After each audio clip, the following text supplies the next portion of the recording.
Et le capitalisme ne peut favoriser que l'hégémonie du modèle. Attendez, avant de vous répondre, moi, ce que je meurs d'envie de faire, je voudrais demander à Étienne Smith ce qu'il en pense de cette histoire du bonheur.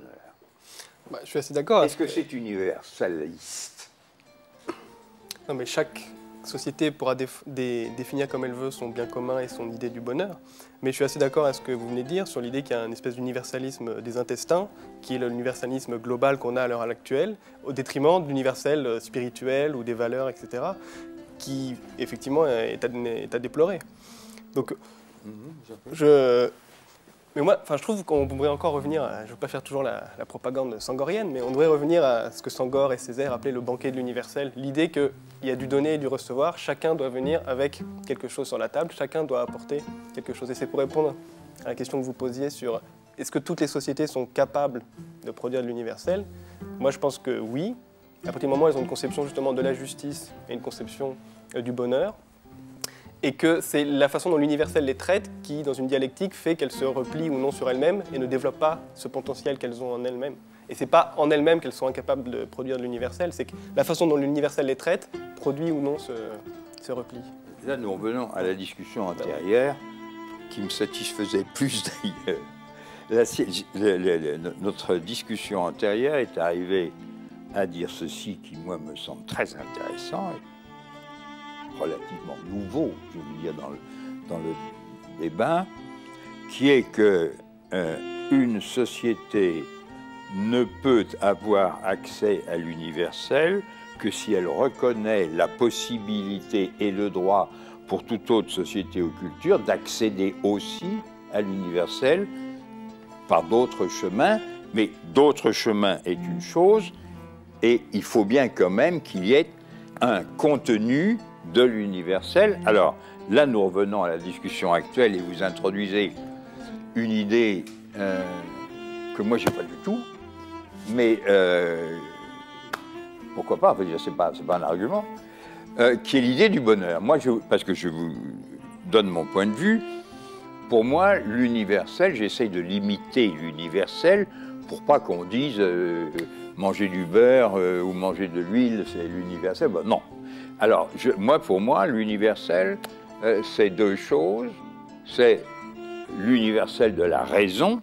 Je veux dire, c'est un universel parce que je dis que c'est universel et que donc tout le monde a droit à, mais que tout le monde doit se soumettre à.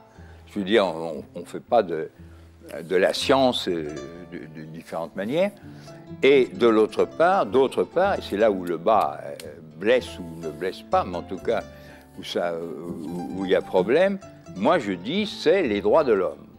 Les droits de l'homme, c'est-à-dire, je dis tout individu a des droits universels parce qu'il est un être humain.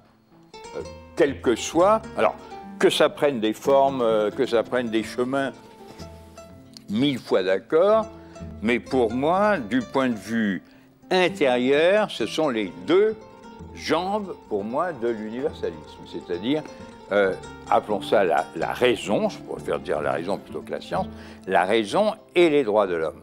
Alors, une fois que j'ai dit ça, quand je reviens à notre débat antérieur sur, qui me satisfaisait tout à fait, qu'est-ce qui fait que une société a un accès réel à l'universel et non pas s'en sert pour faire du colonialisme ou de l'esclavage ou tout ce que vous voudrez, c'est que je reconnais aux autres la possibilité d'accéder aux mêmes que deux principes. Alors, maintenant, ayant redit ça, je voudrais qu'on réfléchisse tous les trois sur ce que vous avez dit, c'est-à-dire vous incluez dans l'universalisme, l'universel, je veux dire, l'idée de bonheur.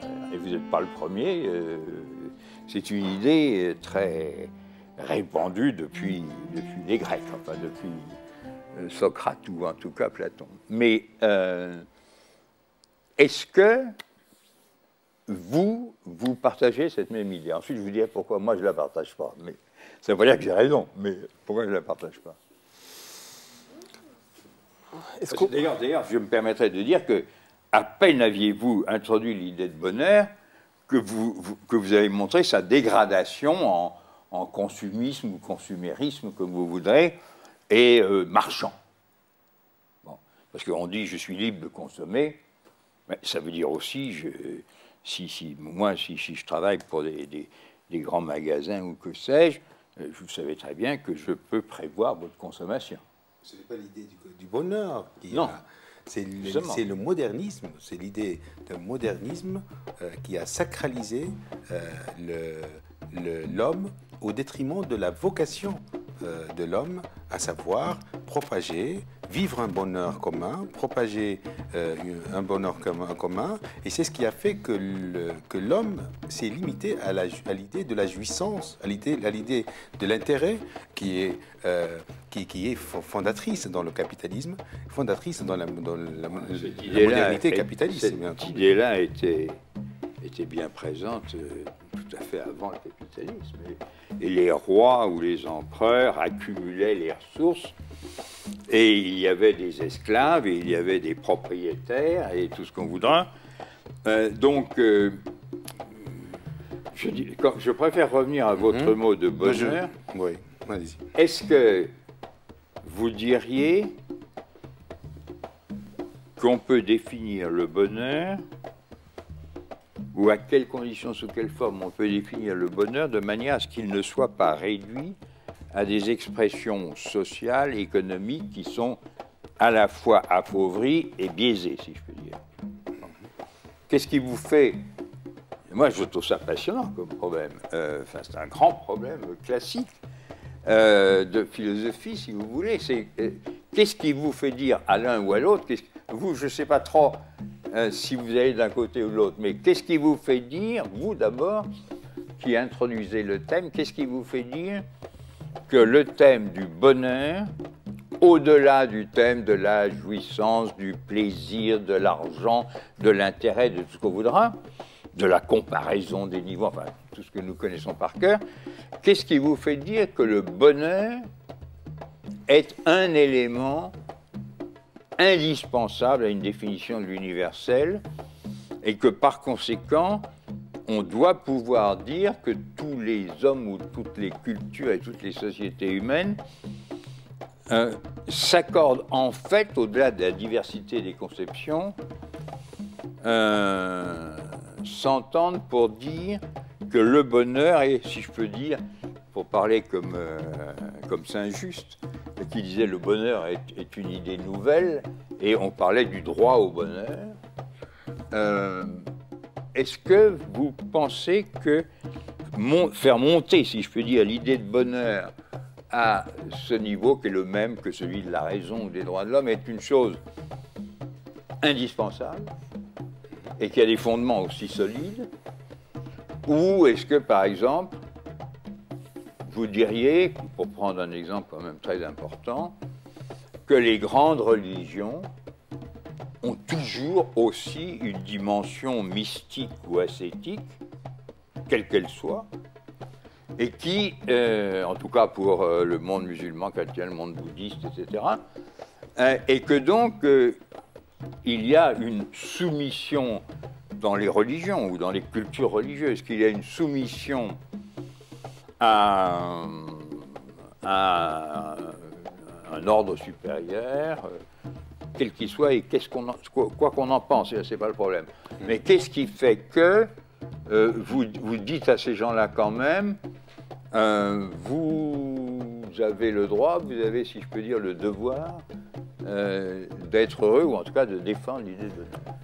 Alors, qu'est-ce qui me fait dire ça? Enfin, l'idée de la vocation du bonheur essentielle dans l'idée même de l'universalisme.